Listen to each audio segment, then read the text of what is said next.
السلام علیکم جی بچوں، کیا حال چال ہیں آپ کے؟ لو جی بچوں، آج تیسرا لیکچر ہے ہمارا۔ پہلا چیپٹر ہم نے سٹارٹ کیا ہوا ہے، اس کی ٹرانسلیشن ہم سمجھ رہے ہیں اور اپنی انگلش کو بہتر بنانے کی کوشش کر رہے ہیں، کیونکہ انگلش جو ہے آج کل کا دور انگلش کا ہے۔ جتنی اچھی ہماری انگلش ہو جائے پیپر کے لیے، ویسے روٹین کے لیے یہ ضروری ہوتا ہے، تو اس کو ہم نے سمجھنا ہے، ٹائم دینا ہے۔ سو دیکھیں یہاں پہ کیا ہے، 5واں پیراگراف ظاہر ہے ہم سٹارٹ کریں گے۔ تو دیکھیں کہہ رہے جی حضرت محمد صلی اللہ علیہ وسلم آلسو ری ڈیفائنڈ۔ اب دیکھیں یہ ڈیفائن کرنا کیا ہے؟ کسی چیز کو کی ڈیفینیشن بنانا، تعریف بیان کرنا کہ بھئی یہ چیز ایسے ہے، ڈیفینیشن بنا لی اس کی۔ جیسے فزکس، کیمسٹری، بایو وغیرہ میں کمپیوٹر میں کرتے ہیں کہ ان کی ڈیفینیشنیں ہوتی ہیں مختلف چیزوں کی، یہ کیا ہے، یہ کیا ہے۔ تو یہاں پہ ہے ری ڈیفائن، کہ پہلے ڈیفینیشن لوگوں نے کی ہوئی تھی لیکن اس کو دوبارہ ڈیفائن کیا جا رہا ہے۔ از سرے نو تعریف کرنا، یہ اس کو ہم یہ کہتے ہیں ری ڈیفائنڈ، از سرے نو، ٹھیک ہے، نئی کہنا، سمپل نئی کہہ لیں، نیچے لکھا ہوا نئی تعریف، ٹھیک ہے۔ تو حضرت محمد صلی اللہ علیہ وسلم آلسو ری ڈیفائنڈ، نبی کریم صلی اللہ علیہ وسلم نے نئی تعریف کی، کس چیز کی؟ وہ آگے ہوگا، دا رول آف وومن، خواتین کا کردار، عورتوں کا کردار کیا ہے، رول کیا ہے، کہاں پہ؟ ان فیملی، خاندان کے اندر ان کا کردار کیا ہے، اینڈ سوسائٹی، اور معاشرے کے لیے۔ صرف یہ نہیں کہ خاندان کے اندر، معاشرے کے لیے، ہمارے لوگوں کے لیے یہ چیز کو سمجھنا بڑا ضروری ہے کہ نبی کریم صلی اللہ علیہ وسلم نے خواتین کو سوسائٹی میں کام کرنے دیا تھا۔ ہم لوگ کیا کرتے ہیں، ہم لوگ مذہبی ہو جاتے ہیں تو ہم کہتے ہیں بھائی نہیں، عورتوں کو باہر نہیں نکالنا، بالکل برقعے میں گھر میں ہی رکھنا ہے اور صرف گھر کے کام اور کچھ نہیں۔ تو جو ان کی کیپیسٹی ہیں، کیپیبلٹیز ہیں، جو ان کو اللہ تعالیٰ نے چیزیں، سکلز دی ہیں، وہ ساری کی ساری ختم۔ اکثر آپ نے دیکھا ہوگا وہ میڈیکل ڈاکٹر بنتی ہیں خواتین اور شادیوں کے بعد گھروں میں بیٹھ جاتی ہیں، میجورٹی گھروں میں بیٹھ جاتی ہیں۔ تو یہ ہمیں ان چیزوں کو ری ڈیفائن کرنے کی ضرورت ہے اور نبی کریم صلی اللہ علیہ وسلم کی زندگی سے سیکھنے کی ضرورت ہے، ٹھیک ہے۔ تو پوری لائن کا یہ بن رہا ہے، حضرت محمد صلی اللہ علیہ وسلم نے خاندان اور معاشرے میں خواتین کے کردار کی نئی تعریف بھی کی، کیونکہ آلسو کا لفظ بھی ہے نا، تو بی کی، وہ بھی ساتھ آنا ہے۔ تو نئی ڈیفینیشن بنائی ہے خواتین کے کردار کی، یہ ہو جائے گا۔ ہز میٹریمونیل لائف، یہ لفظ بڑا امپورٹنٹ ہے، میٹریمونیل، یہ وہ جو آپ کی شادی ہو جاتی ہے تو شادی کے بعد کی جو لائف ہوتی ہے اس کو میٹریمونیل لائف کہتے ہیں، خانگی زندگی، ٹھیک ہے، شادی کے بعد والی زندگی۔ یہ دیکھیں یہ پراپر ورڈ ہے، ازدواجی زندگی، ازدواجی، ٹھیک ہے، یہ شادی کے بعد والی۔ ہز میٹریمونیل لائف، آپ کی ازدواجی زندگی، سروڈ، اس نے سرو کیا، سرو ہوتا ہے پیش کرنا، ظاہر کرنا، بھئی یہ ہے، ایگزامپل سیٹ کر رہے ہیں۔ تو ہز میٹریمونیل لائف، آپ کی ازدواجی زندگی نے سرو کیا، دکھایا، نمونہ بنی، ایز این ایگزامپل کے طور پہ، مثال کے طور پہ سرو کیا، دکھایا لوگوں کو، کیا؟ آف میوچل رسپیکٹ، میوچل ہوتا ہے ایک دوسرے کے ساتھ، رسپیکٹ، عزت، کہ ایک دوسرے کی کیسے عزت کر کے چلنا ہے۔ اب یہ جو ہمارے نیولی کپلڈ ہوتے ہیں، جو نئی شادی والے ہوتے ہیں اور شادیاں ہو جاتی ہیں، تو اس کے بعد آپس میں بیہیویئر کیسے ہونا چاہیے، یہ بھی دیکھیں نبی کریم صلی اللہ علیہ وسلم کی زندگی سے ہمیں ملتا ہے۔ کبھی ان کی زندگی کو پڑھیں نا تفصیل سے، تو حضرت عائشہ کے ساتھ انہوں نے زندگی کیسے گزاری، حضرت خدیجہ رضی اللہ تعالیٰ انہوں کے ساتھ کیسے زندگی گزاری، تو اپنی ازدواجی زندگی کیسے تھی۔ یہ نہیں کہ بھائی میں آدمی ہوں تو میں جناب ہر چیز میں مالک ہوں اور ایسے ویسے، تو خواتین کو وہ ان کے ساتھ لے کے چلنا اپنے ساتھ، ٹھیک ہے، یہ اس طرح سے، ٹھیک ہے۔ تو میوچول رسپیکٹ ہونی چاہیے، ایک دوسرے کی عزت، ٹھیک ہے، اس کی مثال نبی کریم صلی اللہ علیہ وسلم نے دی۔ اینڈ پارٹنرشپ، اور شراکت داری، یعنی جب آپ ایک گھر میں ہوتے ہیں تو شراکت داری ہے، آپ نے مل کے چلنا ہے، گھر سب کا ہے، سانجھا ہے، خاتون کا بھی ہے، آدمی کا بھی ہے، بچے بھی سانجھے ہیں دونوں کے، سب نے مل کے گھر چلانا ہوتا ہے، شراکت داری ہو رہی ہے۔ جیسے کسی بزنس میں پارٹنرشپ ہوتی ہے تو اسی طرح سے یہ زندگی کا بزنس ہے، اس کے اندر پارٹنرشپ ہے، دونوں نے مل کے چلنا ہے، اختلافات ہوتے ہیں لیکن ان کو ساتھ لے کے چلنا ہوتا ہے، ایک دوسرے کی رسپیکٹ لے کر چلنا ہے، تو یہ اس طرح سے۔ سو دیکھیں کیا پراپر ہوگا، آپ صلی اللہ علیہ وسلم کی ازدواجی زندگی باہمی احترام، آپس میں میوچل باہمی احترام اور شراکت داری کی ایک مثال تھی، ٹھیک ہے، شراکت داری کی مثال تھی۔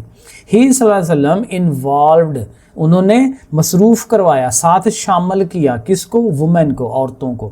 انہوں نے نبی کریم صلی اللہ علیہ وسلم نے عورتوں کو شامل کیا کس میں؟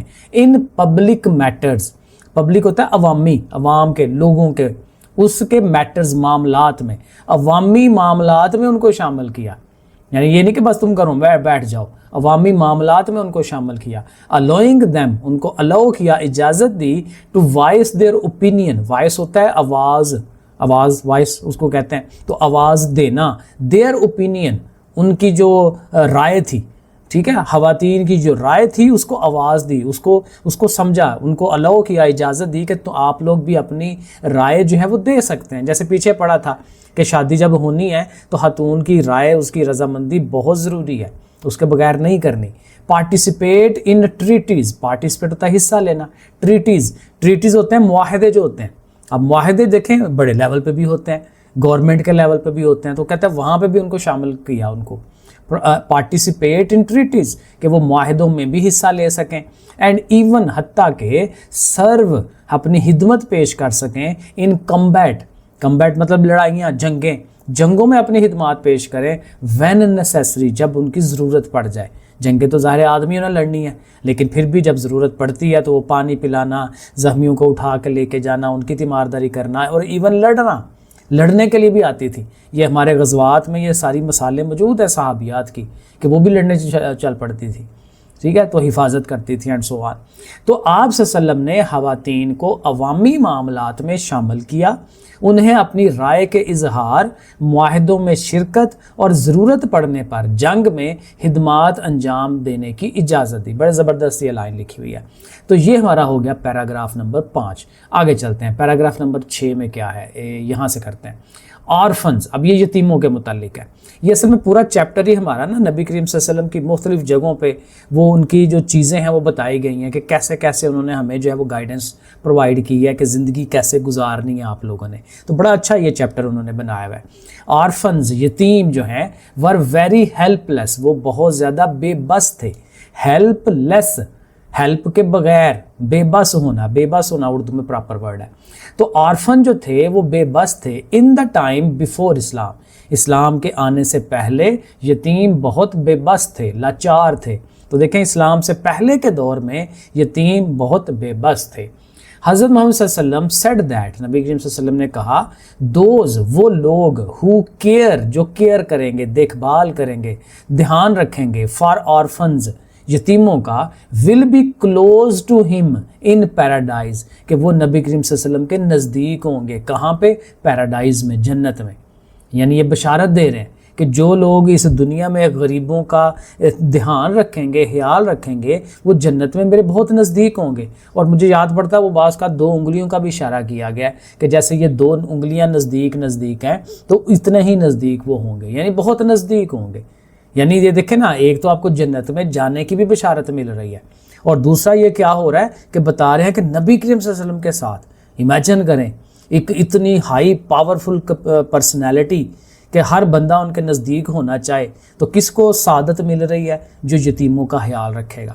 ٹھیک ہے, تو یتیموں کا خیال رکھنا, کیونکہ باپ سر پہ نہیں ہوتا, ٹھیک ہے, تو یتیموں کا خیال. تو دیکھیں حضرت محمد صلی اللہ علیہ وسلم نے فرمایا کہ جو لوگ یتیموں کی کفالت کریں گے, وہی دھیان رکھنا, کفالت یہی ہے, پیسے, باقی چیزیں, ہر چیز کا دھیان رکھنا. جو لوگ یتیموں کی کفالت کریں گے وہ جنت میں میرے قریب ہوں گے.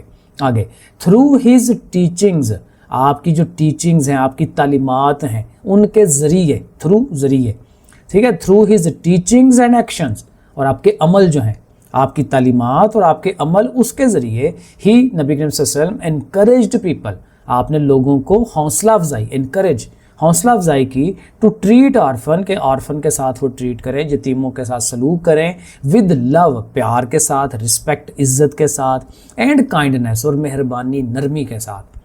ٹھیک ہے, پیار بھی ان کو دینا ہے, بچے ہیں, چھوٹے ہیں, پیار, باپ کا پیار, ٹھیک ہے, بڑے کا پیار, یہ بڑی ضروری چیزیں ہوتی ہیں.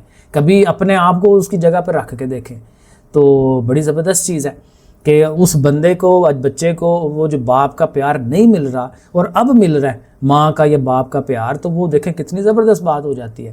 رسپیکٹ دینی ہے, عزت دینی ہے, یہ اوے کر کے اور اس طرح سے چھوٹا لیول نہیں کہ اپنے بچوں کو اچھا اور اس کو جو ہے وہ لوور لیول پہ. اینڈ کائنڈنیس, اور مہربانی, نرمی کے ساتھ. تو ترجمہ کیا ہے؟ اپنی تعلیمات اور عمل کے ذریعے آپ صلی اللہ علیہ وسلم نے لوگوں کو یتیموں کے ساتھ محبت, احترام اور مہربانی سے پیش آنے کی ترغیب دی. ٹھیک ہے, ترغیب دی کہ پیش آئیں اس طرح سے. دا قرآن ٹیلز پیپل, قرآن لوگوں کو بتاتا ہے یا بتا رہا ہے,